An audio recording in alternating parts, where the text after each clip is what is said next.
And let's go live now to Yolo Abdavath. He's in Ankara for us. Now, the cabinet meeting, Yolo, is now over. What more have you got for us?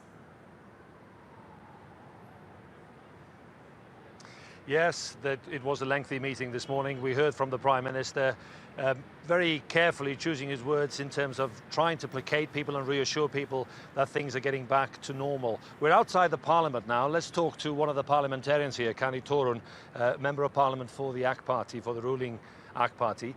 How unexpected, 3 days on, how unexpected was that attempted coup on Friday? Both expected and unexpected. In one way that it is expected because this is something they invested more than 30 years. I was expecting something from them as a last-ditch attempt to get the power back because the long investment. On the other side, it was a bit surprised because we used to some military coups and then it was normal starts. Actually that morning time, just before dawn.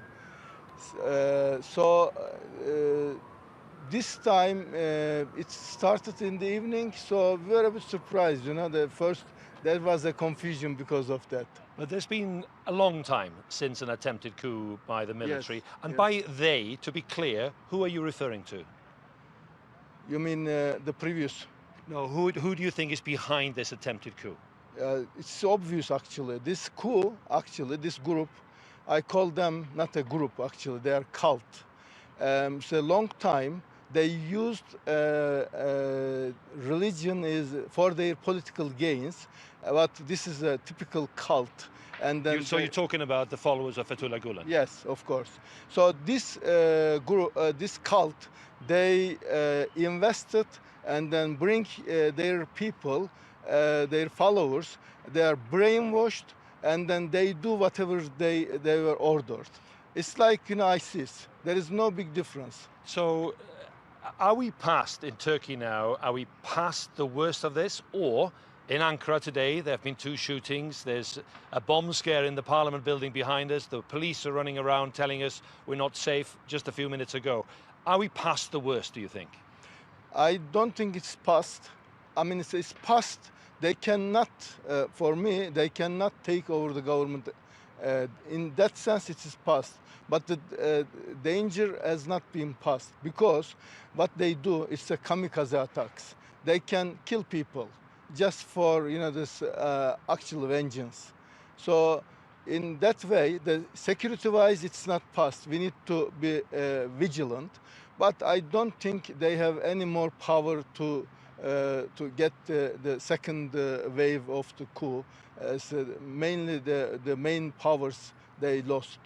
A retired general spoke this morning about potentially we may see more attacks. So Turkey could be facing 3 levels of attack inside Turkey, from PKK, from Daesh, and now possibly from disaffected factions in the army. Doesn't that make the situation even worse for ordinary people in Turkey?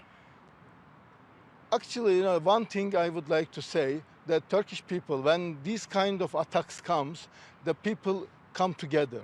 As you see, the last 3 days, people all on the streets, and then they support the actual democratically elected government.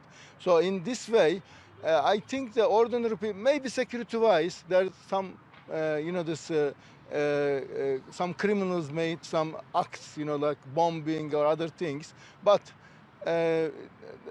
with the peoples, we can get over all these things because all these 3 groups, they have no support on the ground. Kani Torun, thank you very much indeed for joining us outside the Parliament building. And there was a slight bomb scare earlier, but for the parliamentarians inside, from what I understand, everything seemed to be fine. Back to you. All right, Yolo, thanks very much for that. Yolo Abdavath for us in Ankara.